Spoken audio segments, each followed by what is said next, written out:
اچھا دوست ہاتھ اور آنکھ کی طرح ہوتا ہے۔ جب ہاتھ کو درد ہوتا ہے تو آنکھ روتی ہے، اور جب آنکھ روتی ہے تو ہاتھ آنسو صاف کرتا ہے۔ حضرت علی کا قول۔ معاشرے کے بدترین لوگ وہ ہیں جو کمزوری کی غلطی پر شور مچاتے ہیں، طاقتور کی غلطی پر مجرمانہ خاموشی اختیار کرتے ہیں۔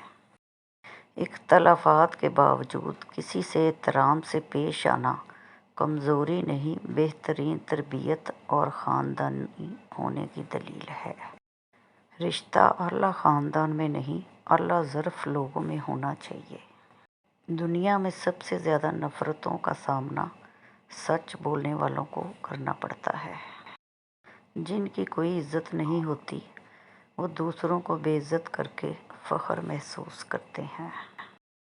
جب آپ ننگے پاؤں ہوں اور خدا آپ کو جوتوں سے نواز دے تو اپنی چال تبدیل نہ کریں۔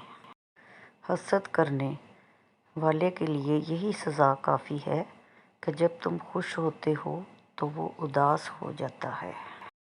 قرآن جو قوموں کو زندہ کرنے کے لیے آیا تھا، اس کو ہم نے مردوں کو اور قبرستانوں کو سنانے تک محدود کر دیا ہے۔ جن گھروں میں عورتیں خاموش اور مرد فیصلے کرتے ہیں، ان گھروں میں برکتیں راج کرتی ہیں۔